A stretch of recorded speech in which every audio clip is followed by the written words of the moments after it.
The systems, the checks and balances that you think that you're voting to protect aren't working. The reason Donald Trump is able to be as successful as he's been, and I don't mean successful in like a moral sense, I mean that he's remained out of jail even though he's committed crimes. He's managed to not only get a job he was unqualified for the first time, but after he screwed it up, he got hired again. He was able to flaunt his incompetence, flaunt his lack of reading, hide his educational credentials, and still be elected. What did Van Lathan say? He can't fail enough to be a failure. He can't commit enough crimes to be a criminal. He can't lie enough to be a liar. If this don't sound like these United States to you, I don't know what history books you've been reading. In fact, I'm inclined to believe you haven't read any at all. This nation's entire identity, who it actually is premised on greed, ruthlessness, violence, hostility to difference, and arrogance. That this country has spent an inordinate amount of resources protecting its image. In fact, I would argue protecting America's brand is significantly more important than protecting the American people. It puts the resources into its curriculum to make sure you never learn the truth. We do fluff, patriotic stuff, Pledge of Allegiance, America the Great, all that anti-CRT hysteria is about preserving a particular image of America, whether or not it actually matches reality. We do it in our news media, the way our media is captured, the way the government leans on our media to make sure that no media that's actually critical of the United States gets widespread attention. It bans international media that is critical of the United States. It puts more money into the pageantry associated with elections than into making sure that they're actually free and fair. Hi guys, welcome back to our channel. In case you're new here, my name is Maren. And I'm Maureen. It is my wish and hope that all of you are doing well wherever you are watching us from. And in today's video, we came across a very interesting video on TikTok, and I think we're going to leave the handle of the Sista on the screens above, right? So today we came across a very interesting video where our sister was talking about the entity that is America, and she was trying to explain America through the eyes of the president they have chosen, which is Donald Trump. And she was just trying to say basically people should stop criticizing Trump, because whatever he is a representation of whatever America is at large and as a society. I felt like in this video she's trying to invoke people to think on a deeper level, because according to her explanation, she says it doesn't matter that they chose Trump. Should they have chosen Kamala or any other president, it would still be a representation of what America is as a society and in general. And she goes to give her recommendations on what America should do different for it as a society to be different, in order for it to be in a better place to choose better leaders. Right. So as we play this video for you guys, we want you to invoke your inner thoughts and deep thinking. Really think about what this sister is saying, okay? Yeah, and then let us come back and talk about it. Yeah, so let's watch and then we'll come back. Haven't asked me how I'm keeping my shit together, and I'm not thrown off by this election because Donald Trump is the truest representation of American values. There are a lot of people who are still very sad. All I can feel in this moment is absolute power. So much of the United States' power comes from its lies, comes from how it obfuscates, comes from how it hides. But because Donald Trump was not only elected once under dubious conditions, but he was able to win a second time after somebody else got in there. And that means two things. The first thing is that there are people who are absolutely clear about what Donald Trump is and decided to vote for that. So that should send a clear indication to us of what I've been saying, which is that Donald Trump is not a cause. He's a symptom. He is the product of the problem. And so while he is a vile representation of that problem and he's tangible, we can confront it. And that's easier to confront than institutions and systems and norms and beliefs and iconography. He is a product of a belief system and value system that is widely shared by many people in the country. That means defeating him in this election doesn't actually defeat the problem. And we're stuck in a cycle because very soon somebody else just like Donald Trump or worse could come up. The second thing that means is though is that the people who've been voting based on America's representations of itself, based on America's aspirations and not the actual values, are being forced to reckon with the reality that this isn't the America that they thought it was, or that they hoped it was, or that they thought it was half and half. And now they're seeing that the forces that either want to maintain the status quo, which is the system that produced Donald Trump, or wants Donald Trump, which is the vile representation that wants to go further, neither of those things are sufficient to defeat the actual problem. That's That's what has so many people undone. So many people are undone because they believed in America's fluff about democratic ideals and bring me your huddled masses and anyone can make it and we have this system and blah, blah, blah. The fact that Donald Trump was even allowed to run again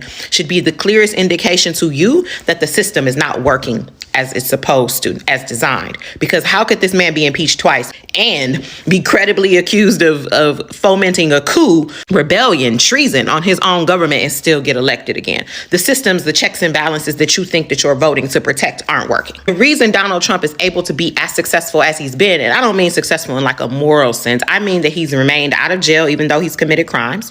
He's managed to not only get a job he was unqualified for the first time, but after he screwed it up, he got hired again.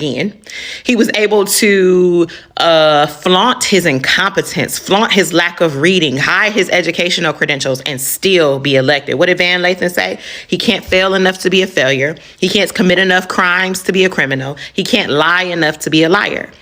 If this don't sound like these United States to you, I don't know what history books you've been reading. In fact, I'm inclined to believe you haven't read any at all. This nation's entire identity, who it actually is premised on greed, ruthlessness, violence, hostility to difference, and arrogance. That don't sound like Trump. That don't sound like the truest expression of this country. And America can't commit enough violence to be a terrorist. America can't lie enough to be a liar. It ain't got enough corruption to be corrupt. It's the exact same ethos. As vile as he is, as much as he's disgusting and disgusts people, he is an accurate representation of this country. And because people keep trying to put a Band-Aid, for those of y'all who've been going back to my old video, you know we talked about this. Those of y'all who keep trying to put a Band-Aid on a bullet wound now have to contend with the fact that it's not a flesh wound. It's not just surface deep and it didn't go out of the other side. That thing is lodged in and we bleeding out. And so whatever version they told you you was recovering, they told you we was in remission, they told you that wound would heal on itself. People vote based on that premise. People have voted based on the aspirational version of America, the version of America that America tells people it is.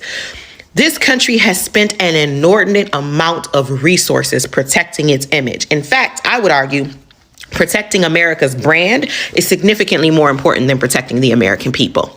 It puts the resources into its curriculum to make sure you never learn the truth. We do fluff, patriotic stuff, Pledge of Allegiance, America the Great, all that anti-CRT hysteria is about preserving a particular image of America, whether or not it actually matches reality.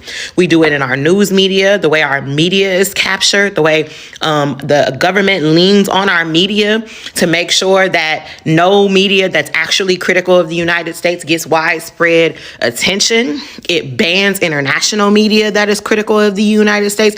It puts more money into the pageantry associated with elections than into making sure that they're actually free and fair. What? And too many people overlook those realities and say, yeah, I know we got some problems, but we just need some better people in there. Instead of realizing that these are systemic and institutional failures that a person cannot change. In fact, that people only are allowed to get access to if they express agreement with or are willing to be complicit in that system. These are not changes you can make by swapping out a few people. These are changes you make by stripping this government of its legitimacy and rebuilding a government of people where people are actually involved. And so because there were people, too many people, if you want my honest opinion, who took their ass to the polls to vote based on the aspirations of America, even though they don't do a whole lot in between elections to make sure that version of America actually exists, are undone. Because they've been fed those narratives, that myth, that pageantry, the iconography for so long, they believed it would prevail at the polls. They don't realize that that is a marketing pitch. That is a PR program that does not match reality. So no, it did not prevail at the votes because it is not anchored in reality. What prevailed at the polls is what is anchored in reality. So my hope is that while everybody's feeling distraught and depressed and scared, my hope is that folks will now have to reckon with the reality of what this country is, that it is nowhere near its aspirations. Not only is it nowhere near its aspirations, it's not really interested in achieving them. And figure out what we do from there. They can't vote based on those aspirations anymore because the facade is cracked. And if you still believing in it, baby, we gonna need something more than glasses for you. And while everybody else feels, I don't know, like I said, distraught based on this, I feel powerful. I have derived nothing but power, internal power, from this. Because one of the things it is so hard for people who study history to reckon with is the facade, the distance between the facade and the reality, especially when there are so many well-meaning people who consider themselves intelligent and informed that are still preoccupied with the facade, think they can save it, think it's preservable, think it exists, right?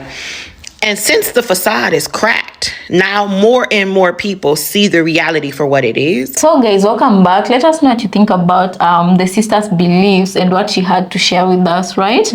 You know, something very important that the sister mentioned was Trump is a perfect replica of the belief system in America, you know, and she was talking about no matter what candidate is chosen, right, the results of what Trump will do, of what the Biden administration did, the results will be the same because that is the core identity of what America is. Right, and she said the reason even why Trump was able to win is because the belief system he ran on is shared by not just the elites of America, but a lot of Americans themselves. And they found that she gave a very good example of why is it that people are calling Trump criminal, which, you know, he's done some dubious things, you know, allegedly, but he's being called a criminal by people, but yet he's been voted into that seat. You understand? And then the very pillar of belief system that America stands on, you look at how America treats other countries, right?